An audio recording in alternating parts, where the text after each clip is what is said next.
Have you ever really stopped to think about what happens to the protein you eat, after that steak or that protein shake? Well, today, we're going on an incredible journey. We are going to follow a single amino acid as it makes its way through your body's amazing metabolic machinery. We'll see how these tiny little multitaskers build you up and how they fuel your every single move. All right, so here's the game plan for this explainer. First, we'll talk about the protein powerhouse. Then, we'll properly meet the amino acids. After that, we dive into their two biggest jobs, building versus burning. From there, we'll check out the nitrogen cleanup crew, super important, and we'll wrap it all up with your body's nitrogen balance. Okay, first stop on our journey, the protein powerhouse. Now, when I say protein, what's the first thing that pops into your head? Probably muscle, right? Well, that is totally true, but it is just the very, very tip of the iceberg. So let's get right down to it. Seriously, beyond just building your biceps, what is a protein actually doing inside you right this second? It turns out proteins wear a ton of different hats. They're the literal scaffolding of your body, creating structure with stuff like collagen.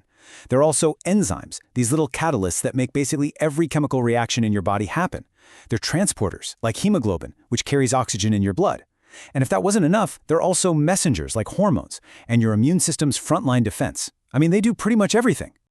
So if proteins are these incredible, complicated machines, what are they made of? Well, they're made of amino acids. Think of them like the individual Lego blocks you use to build something amazing. So let's meet these little guys. Yep, all proteins are just long chains of amino acids. But what makes an amino acid so special compared to, say, a carbohydrate or a fat? It all comes down to one little element, nitrogen. That nitrogen atom is the key ingredient. It's what defines them and sets them apart. Now, your body is smart. It splits these amino acids into two groups. On one hand, you've got the essential amino acids. And the name says it all. It is essential that you get these from your diet because, plain and simple, your body just can't make them. Then you have the non-essential amino acids. Your body is clever enough to cook these up on its own, usually by using other amino acids it already has lying around. And these 9 right here, these are the non-negotiables, the absolute must-haves you've got to get from your food. And when you hear about a food being a complete protein, that just means it has all 9 of these guys in it. It's the full toolkit your body needs to get to work. Okay, so once these amino acids get absorbed from your food, they arrive at a critical fork in the road inside your body. They have a choice to make, or rather your body makes a choice for them. Are they going to be used for building stuff, or are they going to be burned for fuel? This is where their journey gets really fascinating. Their primary job, their main mission, is to build. They form the skeleton that gives all your cells their shape and strength.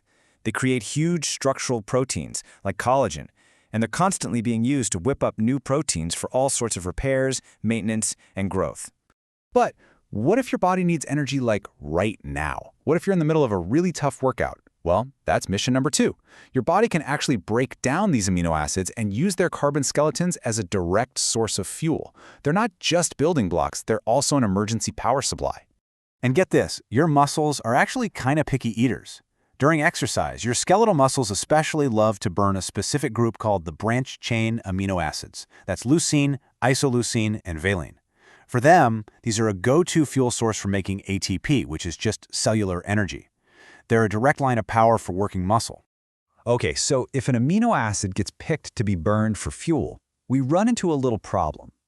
Remember that special nitrogen atom we talked about? We have to deal with it. And this is where your body's incredibly elegant solution, the nitrogen cleanup crew, steps in.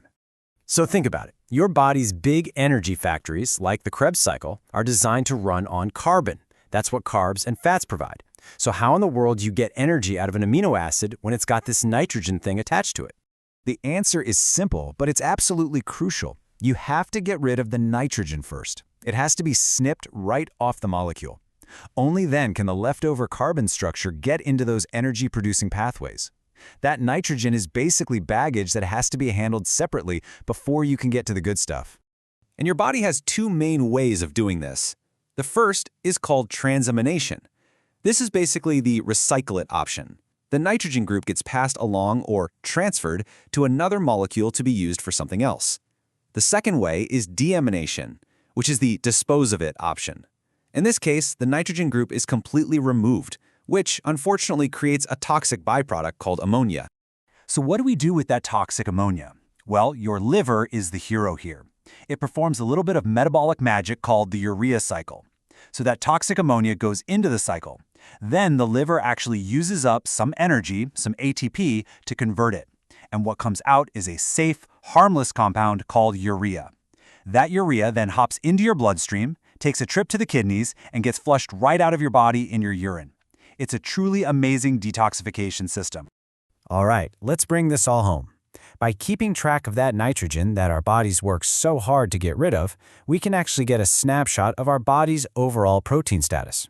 This is what's known as your nitrogen balance. It's like the ultimate scorecard for your protein metabolism.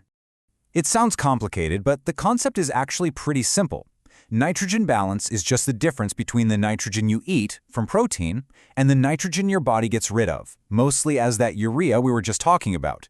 And this simple little equation tells us whether your body is in a building up phase or a breaking down phase.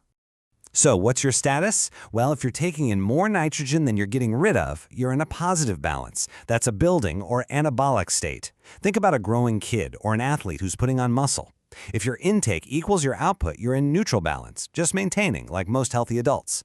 But if you're losing more nitrogen than you're taking in, that's a negative balance. That's a catabolic or breaking down state. This can happen if you're sick or if you're an athlete who's overtraining and not eating enough.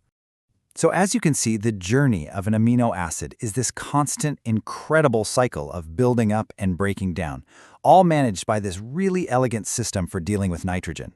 So that leaves us with one last thing to think about. After that tough workout you just did, or that protein-packed meal you just ate, what's your nitrogen balance right now?